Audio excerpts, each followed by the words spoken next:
السلام عليكم ورحمة الله وبركاته. اللهم صل وسلم وبارك على سيدنا محمد وعلى آله وصحبه وسلم. ازيكم حبايبي، عاملين ايه؟ يا رب جميعا تكونوا بخير وبصحة وسعادة وراحة بال.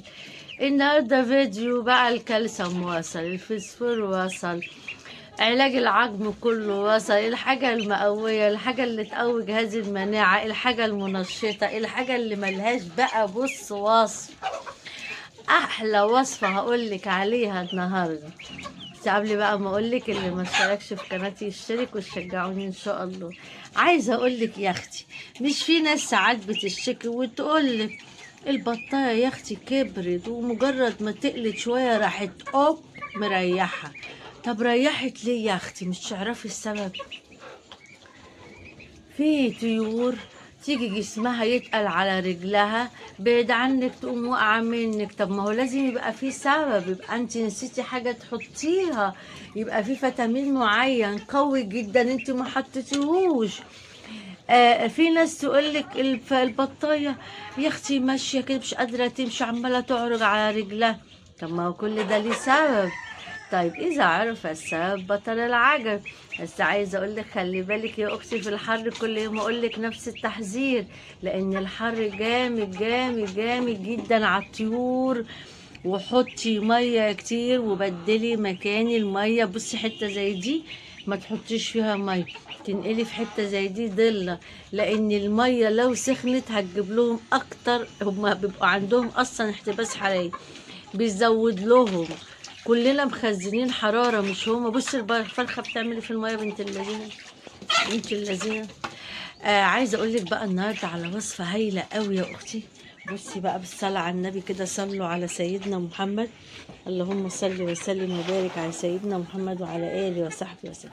الصدف، الصدف لو تعرفي فوائد الصدف هتحطيه لطيورك. من الحاجات اللي كالسيوم، فسفور، فيتامين عالي جدا للطيور، بيقوي العظم. عشان الطيور عندك لما تشيل لحم وتتقل كده تقدر تمشي على رجلها. الطين لما تبنيه من الاول كده وتحطي له الكالسيوم بتاعه والفيتامين بتاعته يكبر معاكي بالصلاه على النبي ويبقى زي الفل. عايزه اقول لك ان الصدف ده من الحاجات المهمه اللي تحطيها على الطيور. معلقه واحده يا اختي، معلقه واحده هتقوي طيورك وتكبرهم لك. اهم حاجه انها بتقوي العظم بتاع الطير، فالطير ما يهنكش مني باذن الله، ما يهنكش مني. فعايزه اقول لك ان الصدف ده من الحاجات المهمه جدا، كالسيوم، فوسفور، فيتامين عالي قوي، هيقوي طيورك بسرعه جدا. احنا بنغفل عنه رغم ان هو مهم جدا. وخلي بالك الصدف رخيص جدا جدا، ارخص حاجة هتجيبيها للطيور بتحطي معلقة على العلقة بتاعتك. ده انا كمان ساعات بعمل حاجة تانية بحطه كده. بصي تحفة، مقوي جدا للطيور كلها. بصي ده كالسيوم عالي جدا تحطيه للطيور. احنا بنغفل عنه رغم ان انت لازم تحطيه في العليقه بتاعتك من اول ساعه بتحطي فيها اكل الطيور. ليه؟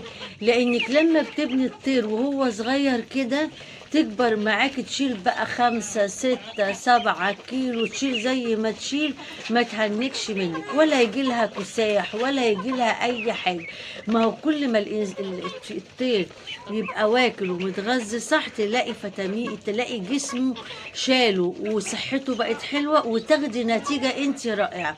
عايزة اقول لكم ان ده كالسيوم عالي قوي، رخيص جدا. هاتي لطيورك وحطي منها هتلاقيهم ما شاء الله زي الفل وبصحة. واتمنى ان انتوا تعملوا وصفاتي وتشجعوني. الصدف ده يا جماعة من الحاجات المهمة جدا اللي لازم تتحط للطيور كلها.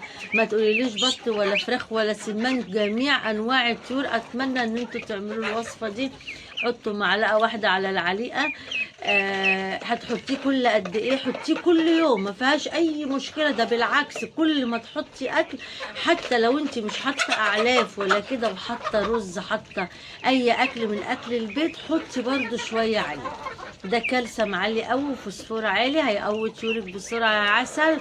وشجعوني واشتركوا في قناتي، واسيبكم في رعاية الله وامنه، والسلام عليكم ورحمة الله وبركاته.